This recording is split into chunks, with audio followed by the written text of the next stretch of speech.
guys, we are here today with Brendan Fox from Destination Sport Experiences, and he is going to dial us in to this incredibly awesome company. If you like to travel, you like to run, cycle, do triathlon, this is the company you need to be dialed into. Brendan, thanks for being here. Thank you, Marley. Nice to meet you. Do you feel like the voice changed?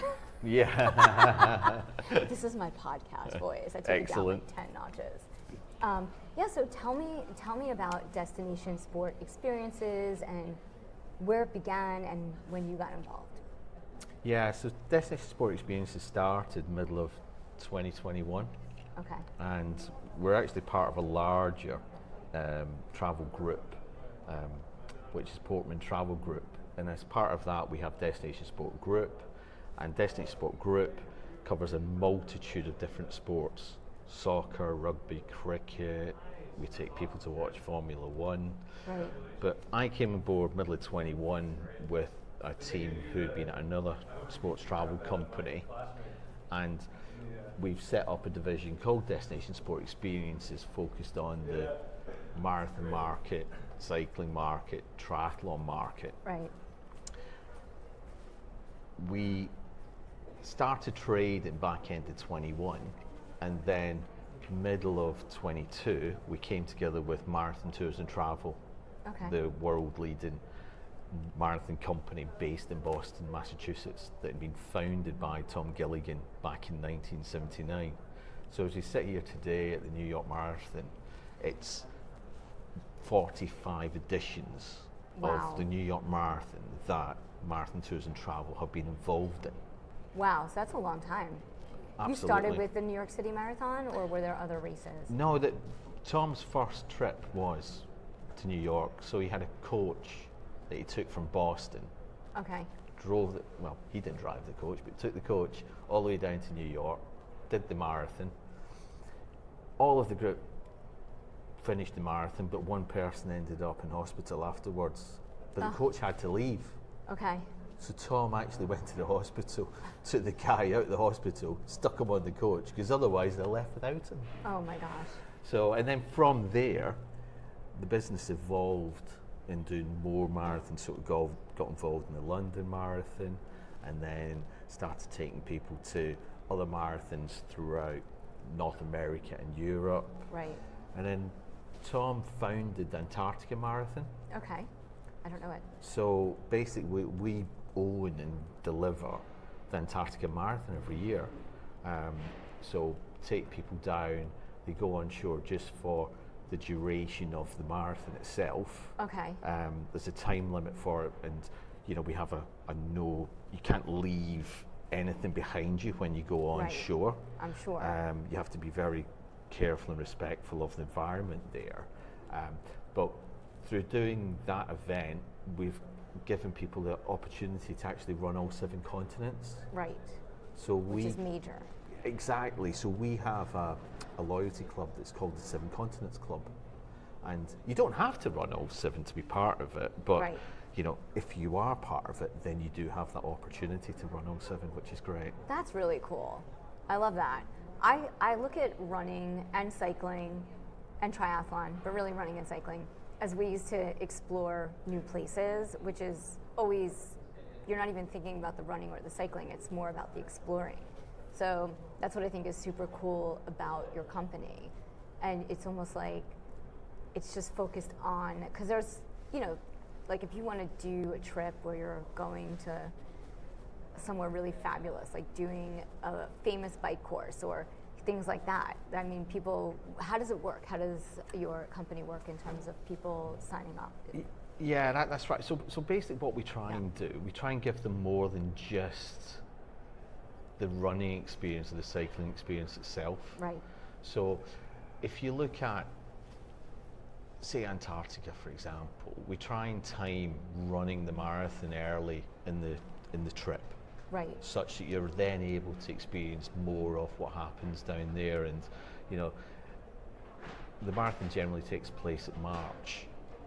Therefore, you've got a lot of wildlife around at that time. You can see all sorts of, sea animals, whether it's whales or whatever. There's so many penguins down there. It's amazing. Yeah. So you get all that sort of experience. With something like, say, the Cape Town Marathon, when we go to that, again, do that marathon the first weekend or so, and then we have an extension up into doing safaris. The same with Sydney. Do that run, which is, hopefully going to become one of the majors in 25. Yeah. And then we do an extension trip to see more of Australia itself. So we try and offer more than just the running experience. Right. So people come do the run, and then you curate a travel experience for them after they recover from the run. Exactly. Do you recommend, especially, I'm in New York, or if someone's in the Northeast, or even just like America, traveling to Australia or somewhere overseas, do you recommend to your clients that they come a little bit earlier to acclimate? Yeah. Absolutely. I flew over from the UK yesterday to here. Yeah. It was an early start. I didn't sleep well at all last night. Yeah. So, if I was running on Sunday, I think by Sunday I'd be okay. Right. But if today was Saturday, having flown in on Friday, right, I really would be looking forward to tomorrow morning. Would you stay on London time, or would you move to New York time? What do you think would be better?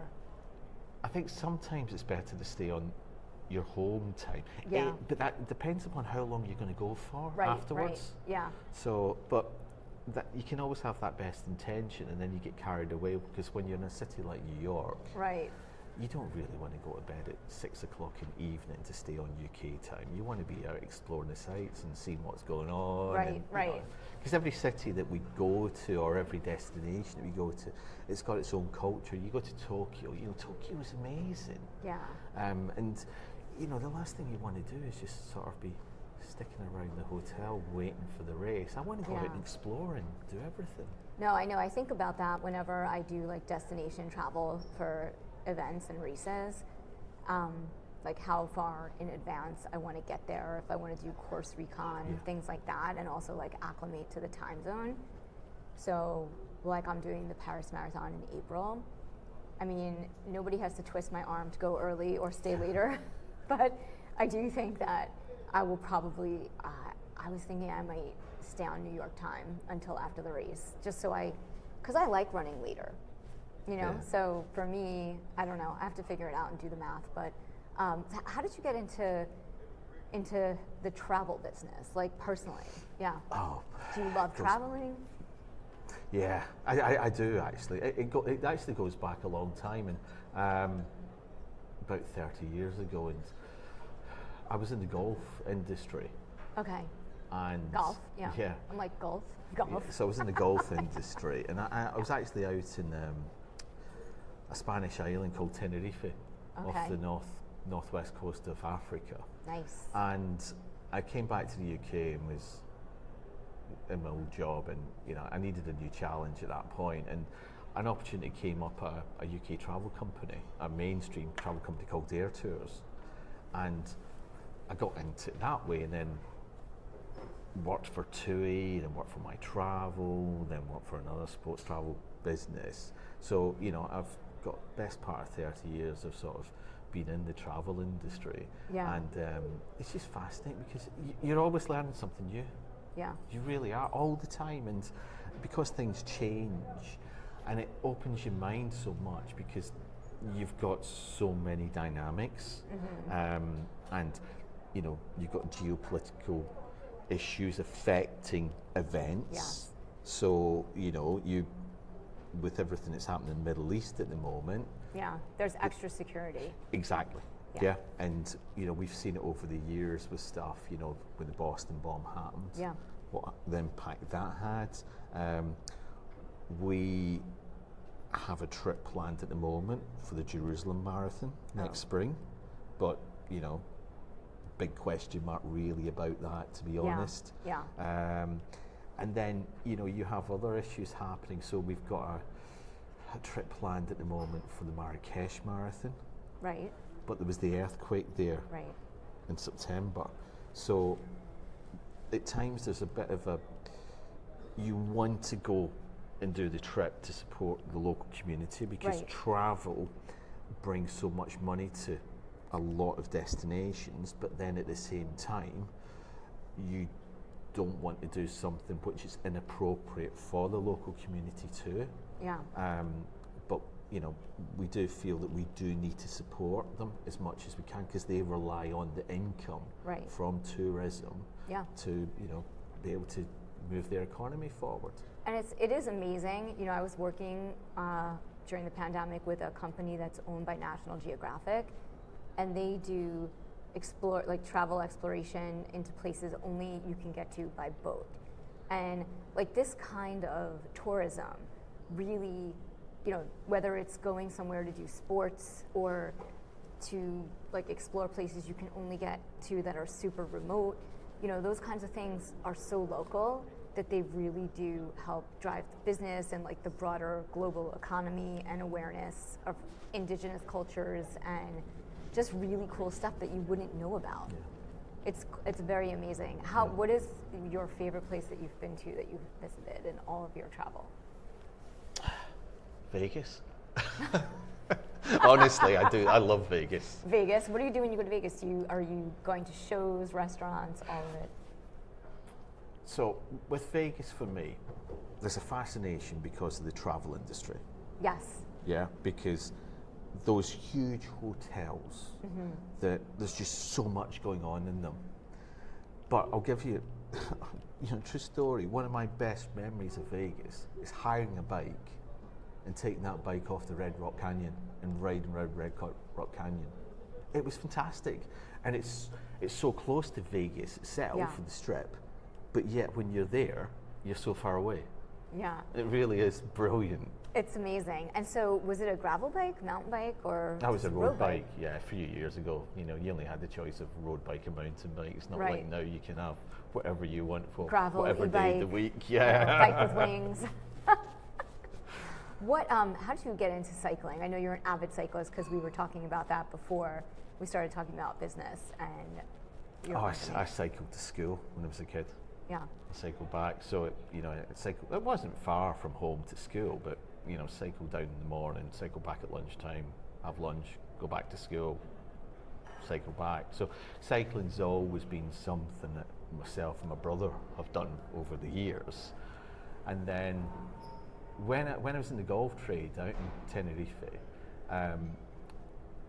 I did a lot more cycling, because I don't know if you remember, that was where like Lance Armstrong would go and do his training. Oh, wow. No, I don't remember that, so but I don't always know those things. He was one of the first who actually went out there training, and the telecom team also went out there training at the time. And I always remember looking out the window of the golf shop, and on the motorway there was the telecom team with Barney Rice and Jan Ulrich on the motorway. I'm thinking, oh my God, they're on the motorway, they should be there. But over the years then, Tenerife has actually become a huge place in the winter for the professional cycling teams to go and train. I think I read about this somewhere. Yes. So, in fact, I've just come back from a week or so there. So I was there until Monday this week on holiday. Are there no places to stay? I read an article about somewhere really remote where all this pro cyclists are going to train, and there's nowhere to stay. Yeah, so basically, there's a woman who started a hotel, right?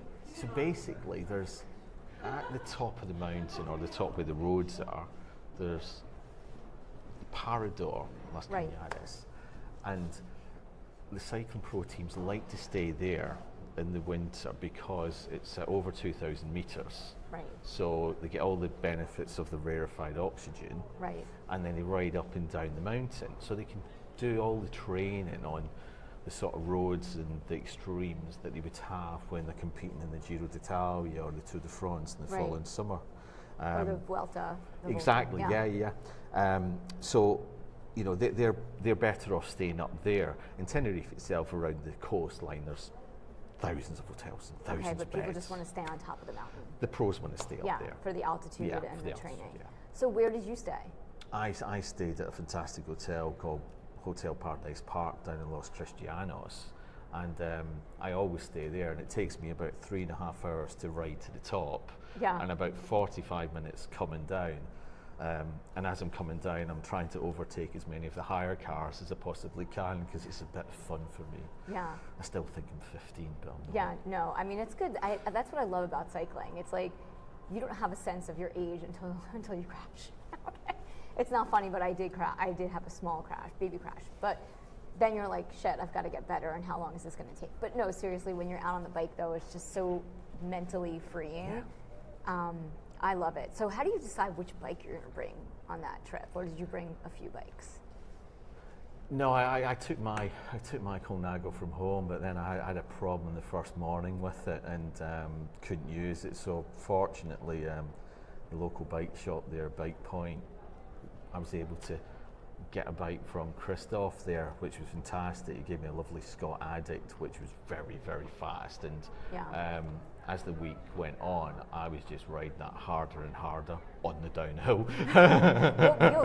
What wheels were you on? Like what kind of dimension? There were 32. Oh, okay. And actually, it's funny because I would normally ride 25s, but it actually just stuck 28s on my Colnago.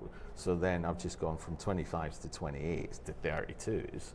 But actually, those 32s were just sticking to the road so well.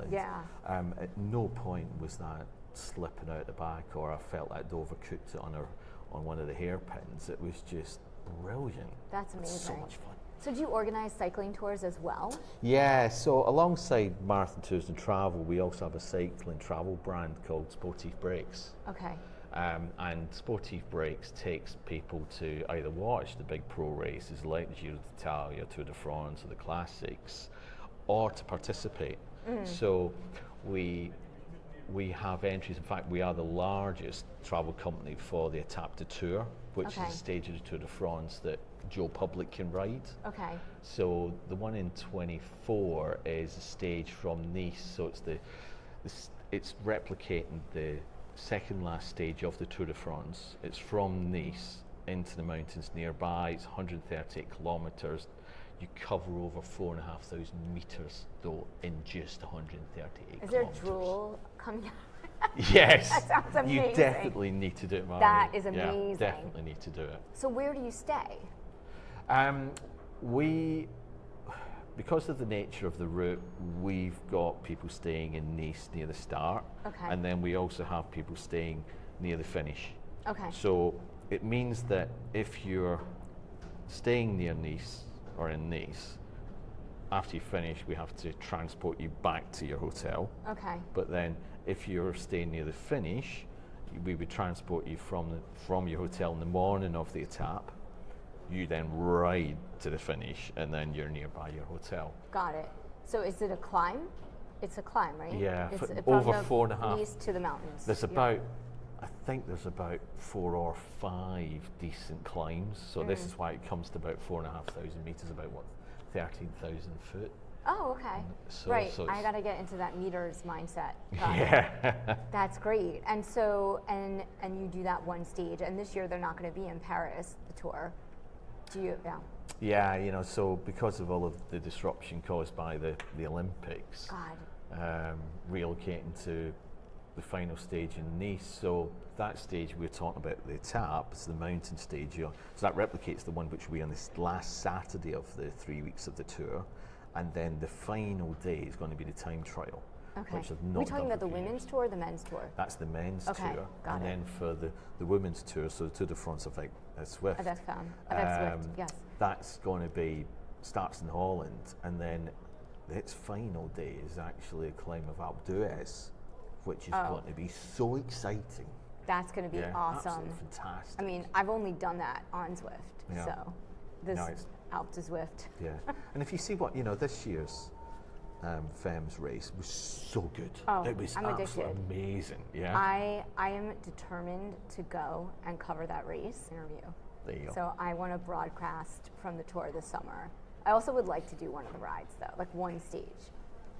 I don't know if I could, but if I got there, I would. Like that's how my mind works. Like I'm not worried about it now, but 13,000 feet of elevation. It's a lot. Doesn't scare me though. Well, I think if you do enough training over the winter, you'll be all right. You get yourself out in a training camp to Tenerife, then you'll be fine. Yeah, this sounds great. I'm going to quit my job. Wait, this is my job. So, okay, so cycling, running and all the marathon tours, and then triathlon. That's new for you, right? Yeah, we've always had some interest in triathlon over the years. Yeah. But we've recently just agreed a strategic partnership with an Australian company called Travel. Okay. So it's a license agreement where we are now Travel in the US and in the UK. Mm-hmm. So essentially we, do what we do with Marathon Tours and Travel and Sportive breaks in terms of we have operating bases in the US and Europe and Australia, for Marathon Tours also in China. And we bring those customers from all those regions together to go to events. So for example, with Travel, we'll be bringing customers from the US, from the UK, from Australia, from China, and wherever else, South Africa, to the likes of Challenge Roth in July next year. I saw that. That's Roth, exciting. That's the best. That's like the best challenge race out there. Everyone wants to do that. Yeah, that's it. And it's Roth is such an exciting race, and it's got such a great history, and the crowds just come out for that like no other race, frankly. And it's just legendary, frankly. I love this idea, and I know obviously it's not new, but I love this idea of just working with a travel company like yours to go to these races, even as like an age grouper, or just someone who's maybe starting out, because just kind of as a triathlete, it's so complicated to figure out like where you're going to stay, how close it is to the race, like how many hours you want to travel race morning, where are you going to eat, what's going to be healthy, like all those details. And I'm not a travel agent, and I find myself, we just we go upstate a lot because we're in New York, so we'll go up to the Finger Lakes, and we used to go to New Hampshire. I've gone to Austin I usually travel to do triathlon. And, it's always like we get there and I'm like panicking. I have to find a bike shop to put my bike together because I don't trust myself to put my bike together. All things like that. Or, where are we going to eat? Or, and I end up just staying in the hotel room. Because it's too much stress. It's like you take that stress away. Yeah, and I think one of the big things, and if you look at whether it's the marathons we go to or the cycling events or the triathlons like Roth, we go every year. Right. So the team's experienced. We know what works, we know what doesn't work. Right. And you take those learnings every year. So if you look at Roth in particular, we offer people different durations of how long they want to be there in Germany. Right. But we always get them to come in quite a few days in advance because Roth's quite technical. We want to do a bit of a recce of the swim, we want to do a recce of the marathon route, we want to do a recce of the actual ride itself.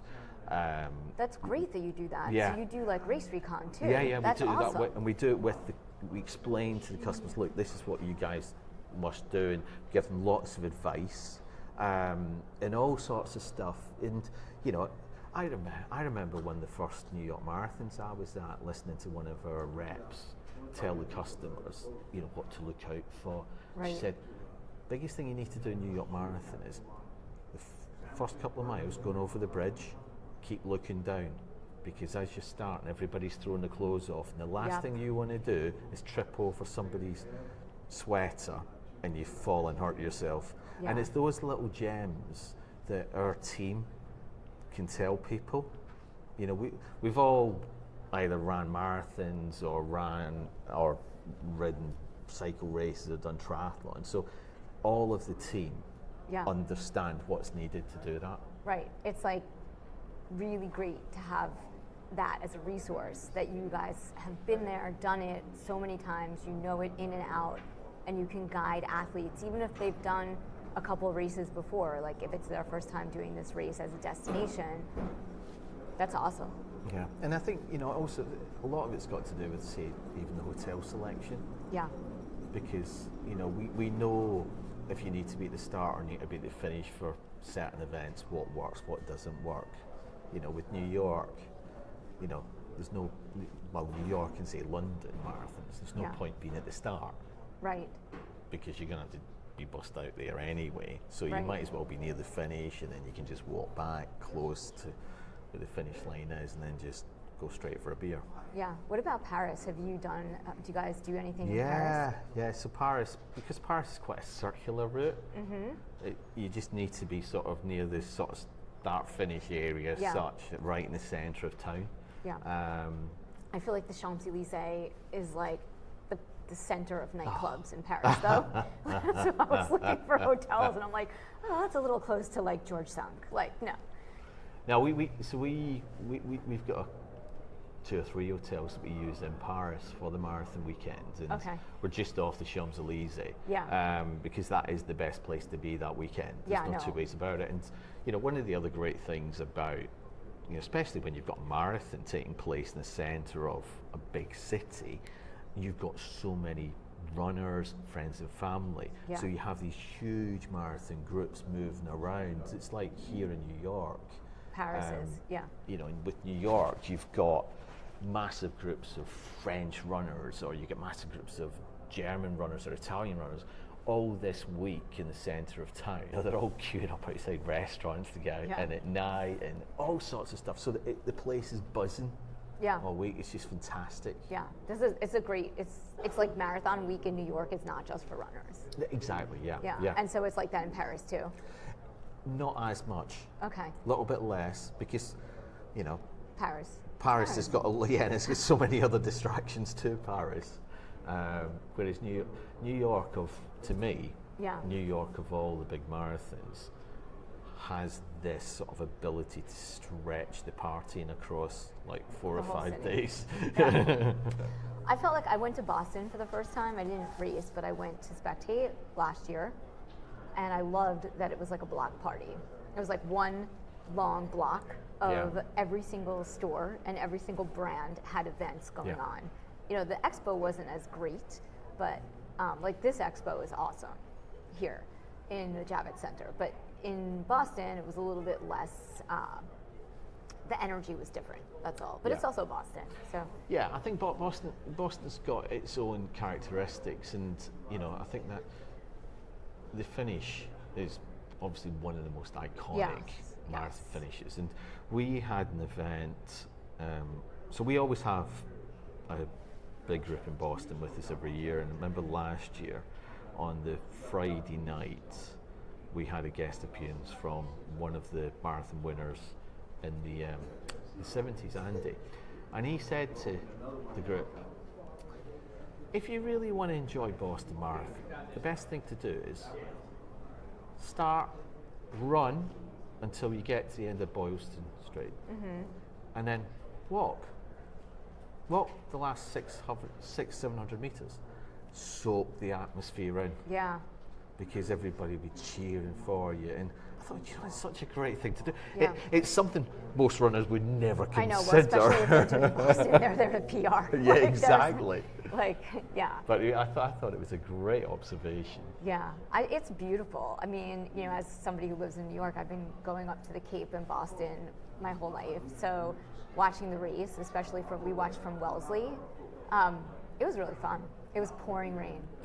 But whatever, you know, like that was probably nice because, you know, when you're doing a marathon, it gets really hot. Yeah. And it's like welcome sometimes, the rain.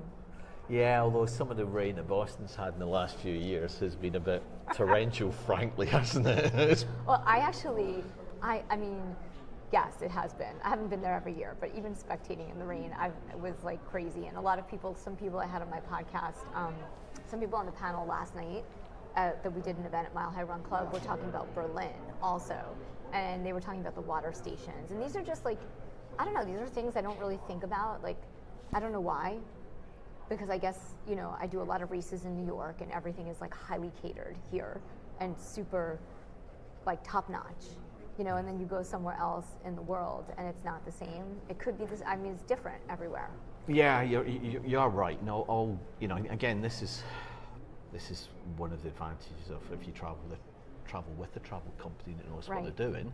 Yes. Then they understand the events, and they understand if the event has a deficiency that needs supplementing. So we certainly on the cycling side, there are some events we're involved with that we actually put in a parallel operation for our own customers. So that particular point about water stations, nutrition stops, we know that on some of the larger and longer cycling one-day events, that some of the water stops can be a bit busy. So what we do is we have some secret stops that we have. Ooh, I like that. Water, energy drinks, gels, bars, bananas, set aside for our customers, and we tell the customers the secret locations of where these are, give them, wristbands so that they know, we know that they're our customers, and that way they're taken care of. And the number of times that customers after the event have turned around and go, oh my God, I can't believe you guys did this for us. It was amazing. It's like, yeah, because we know it happens all the time. So that's why we do what we do. We're good at it. That's great. So now just kind of like, for people who want to do certain races, you also have bibs for certain races, right? Yeah. So because you're a travel company, you are able, and because you're at the expo, it sort of comes with the package. So if somebody wants to do a race and they didn't necessarily get in, if they book with you and go on one of your tours, they would get in. Yeah. How does that work? Yeah, that's right. So there's a number of races, especially the high demand ones, that are really hard to get into. So, you look at like London Marathon, it's so hard to get into London, Tokyo, etc. Even the Etape de Tour. So we agree with the event organisers in advance how many entries we want, or they're willing to supply to us, and we then package them up for our customers and make them available. Now, some of the really high demand ones, and you are looking at things like Tokyo and London, what we have to do is prioritise our best customers, so those people that have travelled with us most often. So if you're a member of the Seven Continents Club and you're gold status, then you've got a pretty good chance of maybe getting into London or getting into Tokyo with us. Whereas if you've never travelled with us before, you're probably going to be looking at like 2045 before there's a chance of getting in. So that's, I totally understand. It's so hard to get into some of these races, which is such a nice thing, right? Because it means just more people are trying to run and stay healthy and fit. But when you talk about these clubs, so it sounds like you have a really big community of athletes that are dialed into your company. Do you provide other stuff besides just travel in terms of, do you provide content or any kind of other stuff for your community when they're not with you traveling? Yeah, so we do. So we like to give people obviously training tips as well. Right. And you can't treat all customers with the same, because if you look at their runners, we've got runners who just do halves infrequently, or we've got marathon runners who will run virtually every week. We've got some customers that have done over 500 marathons. Right. Which is just crazy. It really is crazy. It is crazy. And travel is quite an intangible thing. When you buy a travel package, you're not receiving it in a box or anything like that. Right. You experience it at some point in the future. Right. So to try and increase the tangibility as such, or the feel of it, we need to communicate with our customers on a regular basis. Right. So, we'll be giving them training tips about what they should be doing in January for the Etape de Tour taking place in July. And there's always a lot of things you need to be telling them anyway, like if in certain countries you might need a medical certificate to run. Right. So, yeah, exactly. Like, so Paris, there you go. Reminded. Thank you. So there's all that sort of stuff. Yeah. But also, with a lot of the runners and cyclists, they want to know what's next. Yeah. So like, what should I do after this race? Yeah, but they might not book it until they've completed that next race. Right. And also, also looking at timings. Yeah. If you look at, say, with Sydney Marathon possibly being a major in 2025, the runners might be thinking, right, okay, I want to run that 25, so what will I run 24? So we need to give those runners ideas of what they should be running in 25 Right. if So they've got Sydney planned for 20 or for 20 for the year after. So Yeah, so you help them with their strategy Yeah. for racing. I usually do that in January. I pick all my races. It's very exciting. I actually kind of already did it now, though. So what's next for you now that you're back from this big cycling adventure? You know, what's your next like big cycling adventure? Good question, actually. I'm a bit like you, really.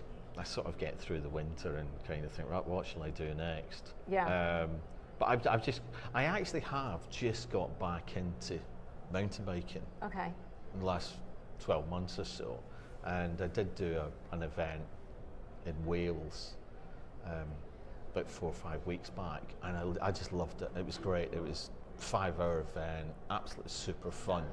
So I think over the winter I'll be doing some mountain biking events, which will be really muddy and cold. I was going to say, do you have a temperature barrier that you'll go out in, or you ride? No. One of my most favourite things on my mountain bike is Yeah. actually riding in snow. Okay. Like, Yeah, do you I do fat love it. tires also, or? No, just the ones that I've just the Just a normal mountain bike. 29-inch Yeah. wheels that I've got. But I love it. Yeah. Absolutely love it. And everybody just looks at you thinking you're absolutely mad going out in it. But it's just so much fun because you can't do it every day of the week. Right. That's during kind of the like year. skiing, right? Yeah. You know, you're going out, it's freezing. Yeah. You might fall and be in the snow. Yeah. Probably not, but No, you do. Yeah. You do. But at least if you do fall in the snow, it's a soft landing. That's it's true. a cold, wet landing, but it's soft. yeah. So it's a lot of feel fun. like- Yeah, no, for me, I think it's 40 degrees. I'm good after that. Like, I don't know. I have all the gear, all the warm gear, but I sort of like the wind in like on the West Side Highway in New York, like where I ride, it gets big in the winter. So I switched to running. So I train seasonally for sports, so I don't overdo any one sport. And I try to do as little swimming as possible. So it's really like running, cycling, and running and cycling. Yeah. You see, I think one of the best things to come out of COVID Yeah. is actually all the indoor cycling, virtual Yeah, cycling. I love indoor cycling. Because it was in existence, and if I go Yes. back, Like Trainer Road back in the day. yeah, and even if I go back to when I was a kid, Yeah. being in the garage on the turbo trainer, you Yes. would do. But now it's so much more entertaining, and whether you're using Zwift or whether you're using Be Cool, Yeah. then it enables you to get out on, do the virtual stuff. Next day, if it's nice, Yeah. I'll go out on the road. And I think you can keep cycling better now throughout the year, Yeah. which is fantastic. That's good to hear because you're a hardcore cyclist, so you're training indoors. A lot of some hardcore cyclists I know still are like not interested in being indoors, and I'm just like, I'm going to be faster than you this summer. I actually did quite a bit of training for my Tenerife trip Okay. on Be Cool because it's got the videos of the road to Tenerife. I don't know. So Be cool. I'll have to check it out. Yeah, so I was able to actually, be doing those same roads, the gradients, the toughness of it, and all that. Yeah. And it was super. It really was super. Now, are you on a Wahoo or which kind of trainer do you use? Elite, Elite. I'm not familiar with that one. Italian. Okay. Yeah, it has to go. Yeah, it's Italian trainer. It has to go with the Italian. Oh, Conago, you okay. see, It's like has to go. Are you wearing like Italian shoes too, like CD or? Yeah. Do you like CD? Yeah, I love those shoes.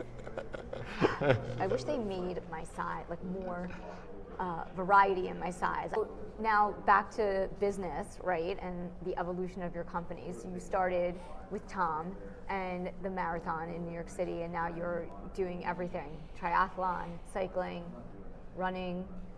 Like, what's something that is on your vision board? Well, we want to do new events and create new events. So for 24, we've actually got a new Arctic marathon coming. Oh, wow. So it's a similar sort of principle as what we do with Antarctic. So we have a ship that we use, Oh, and we're doing the same there. So we're taking the ship, and it'll be sort of going around Iceland and Greenland. we chartered a ship and organised a marathon for that starting point within the trip itself, and then do some, other excursions as the week goes on. So we're expecting that to be a massive success. That's going to be sort of late August, early September in 24. So we have that, and then we've got the Madagascar Marathon coming back next year too. Wow. Which hasn't happened since pre-COVID as well. Okay. And this is where you get some of those challenges, not just from a demand point of view, but from infrastructure. So you're relying on having enough aircraft in that part of the world to be able to facilitate the customers and things like that. So that comes back next summer, and we're then looking at new options for 25 onwards. So we want to develop more of the events, our own events too, that give people once in a lifetime experiences. So the sort of destinations you would only go to once in your life, but you can run a marathon there, then you can experience the culture and engage with the local community. And, there's a marathon we're involved with in Kenya, the amazing Maasai Marathon, where we give back to the local community and we help local girls in terms of their education, things like that. So we're very conscious of our engagement with the local community. Right. That's it's important. Great. It's important, and that's why you're welcome. Yeah. Right? Because when you go into a place like that and cause all kinds of chaos, they don't want you back. You're absolutely right. Yes. Brands that have done that. So, which ones do you go on personally? From a business point of view, I tend to be on a lot less trips. Okay. The trips I tend to go on are ones which maybe there's more corporate activity, more meetings that need to be had. So New York's very important that the whole of the global running community is kind of here this weekend or this week. So I have lots of meetings with different event organisers, different brands, other travel companies, hotel suppliers, etc. Then we have teams who deliver the events for us around the world, and those guys are so experienced. So we have some of the team who might be on the road for 5 or 6 weeks at a time. Right. They'll be going from, if you look over the last few weeks, we've had some of the team went to Sydney. From Sydney they went to Berlin. From Berlin they went to Patagonia, and then from Patagonia went to Cape Town, and then from there might have gone to Dublin, and from Dublin was last week, and now we've got New York this week. Next week we've got Athens. Okay, so you have people on the road all the time traveling, and you just go for the bike trip. That's so awesome. I think it sounds like a really great concept to be able to. I think one of the big things about what we do in sports travel is that people are short of time as much as have the money to spend on trips. Right. And you want to get the most out of your free time if you can. Right. So I think we help people with, making the most of that. Because if you're a runner, you want to run regularly. If you're a cyclist, you want to cycle regularly. And, we're kind of helping people do that, but also making their dreams come true at the same time. Yeah. For someone, on Sunday, we'll have quite a few runners who've never ran a marathon. Oh, do you have how many runners do you have here this weekend? We've got best part of 300-400 with us this weekend. Wow. Yeah. Okay. So those runners, many will be first timers. They'll be petrified. Some of them going to the start because they don't know what to expect, especially when you've got 50,000 runners there. But when they get to the finish line, they'll be so elated having achieved the first marathon. Yeah. And I remember when I did my first one, I wasn't quite sure, am I going to do this? I'm going to know it. And what helped me was 2 days before, it was a London Marathon. 2 days before, at one of the talks, Jeff Whiteman, who's one of the announcers there, he said, right, of everybody who gets to the start line, 99.5% of you will get to the finish line. And I thought, oh, in that case, my chances are pretty good then. And that made all the difference to me. Yeah. So, hopefully the majority of people will get to the finish line on It's supposed to be Sunday. nice out. Looks all right. Weather looks Like good, doesn't 60 it? degrees is a good number. It's Yeah. a little warm. But Yeah. Hopefully not as warm as last year. No. Last year was a little bit too Yeah, warm. no, but that was the first time I think that it's been that warm in New York Yeah. in years. But yeah, the other thing I will say, when I did the marathon for the first time in New York, my music went out. For the first 3 miles, I could not get my Wi-Fi. And that happened to me a couple times on the course, and I was so upset. It totally derailed me because I love music. But then I got into like the vibe of the crowds and everything, and I got over Well, it. I was just thinking about, because I remember when I did it, 2019 when I ran That New was the York. year I did it. Right. Yeah. So when I did it, when I got across the bridge and into Brooklyn, Yeah. and everybody sitting outside the houses with the big speakers Yeah, blaring. totally. It was amazing. It was Yeah. absolutely fantastic. And then, like you say, the crowds, the noise, the cheering. It's and, amazing. Somebody said to me again, years back when I ran my first one, get your name on your vest. Yes, that's so important. And that piece of advice was brilliant because you get that encouragement the whole way Yeah. round from people. Yeah. And the kids are high-fiving you, or they're giving you sweets as you're going past, or in some cases somebody's offering you the beer bottle. Totally. And it's so tempting. Yeah. But I'll wait to the end. Yeah. No, it's a great race. I'm excited to do it again next year. Yeah. Well, this has been super awesome, and everybody can connect with you. So there's 3 companies under your umbrella, Yeah. but what is the main website? The main website is destinationsportexperiences.com. However, everybody will know us better as either marathontours.com Yeah. or sportivebreaks.com or tritravel.global. Okay, great. So you can either go to Destination Sports Experiences or all the other companies, Yeah. and we'll put links to it in the show notes. But this has been super great. It's been lovely to meet you. Thank you for coming on the podcast and Not spending at all. your afternoon. You're welcome, Ron. Awesome.